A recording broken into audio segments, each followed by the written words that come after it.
اعوذ باللہ من الشیطان الرجیم بسم اللہ الرحمن الرحیم رب اشرح لی صدری ویسر لی امری واحلل عقدۃ من لسانی یفقہوا قولی۔ جب دنیا ریزہ ریزہ ہو جائے گی، قیامت کی چھوٹی اور بڑی نشانیوں کے بارے میں، علامات کبریٰ، قیامت کی بڑی نشانیاں، دجال کا خروج، 8واں حصہ، 6 مزید واقعات۔ حضرت راشد بن سعد رضی اللہ تعالی عنہ بیان کرتے ہیں کہ جب استخر فتح ہوا تو ایک منادی نے اعلان کیا، خبردار رہو، دجال ظاہر ہو چکا ہے۔ استخر ایران کے قدیم ترین اور مشہور ترین شہروں میں سے ایک ہے۔ ایرانی بادشاہ یہاں رہا کرتے تھے اور یہاں ان کا خزانہ بھی ہوتا تھا۔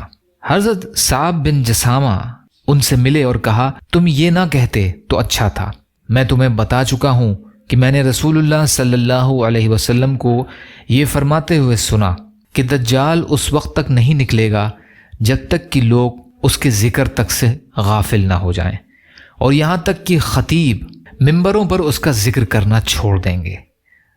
دجال کی جسمانی علامات: قصیر افحج، اس کا قد چھوٹا ہوگا اور پنڈلیوں کے درمیان دوری ہونے کے باعث اس کی چال عیبدار ہوگی۔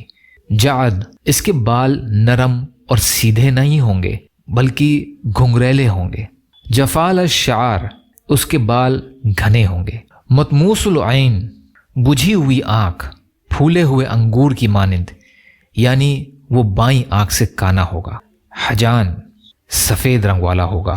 اجلی الجبہت، چوڑی پیشانی والا، اس کی دونوں آنکھوں کے درمیان لکھا ہوگا کاف فا را۔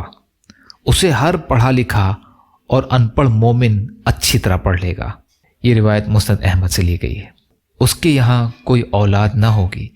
یہاں پر دجال کی جو نشانیاں بیان ہوئی ہیں ان کا خلاصہ یہ ہے کہ وہ ایک پست قد، مضبوط جسم والا، اس کی دونوں آنکھیں عیبدار ہوں گی، دائیں آنکھ انگور کے دانے کی طرح پھولی ہوئی جبکہ بائیں آنکھ پر چمڑا آیا ہوا ہوگا۔ بال اس کے گھنے اور گھنگرالے ہوں گے اور اس کی جلد کا رنگ سفید ہوگا۔ اس کی دونوں پنڈلیوں کے درمیان فاصلہ زیادہ ہوگا۔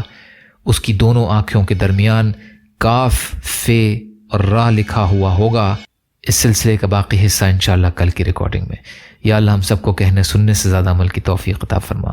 یا اللہ مظلوم فلسطینیوں کی، کشمیریوں کی، روہنگیا مسلمانوں کی اور مسلمان جہاں بھی پریشان حال ہیں، ظالموں کے ظلم کا شکار ہیں، آپ ان کی مدد فرما۔ یا اللہ آپ جیسا بہتر سمجھیں ویسے ہماری حفاظت فرمائے۔ یا اللہ آپ قادر مطلق ہیں، آپ کے لیے ہر چیز آسان ہے، ہمارے لیے آسانیاں پیدا فرمائیے۔ یا اللہ صبر کرنے والا، شکر کرنے والا اور اچھی طرح عبادت کرنے والا بنائیے۔ جو مانگا وہ بھی عطا کر دیجئے، جو بھول گئے ہوں اپنے فضل کرم سے عطا فرمائیے۔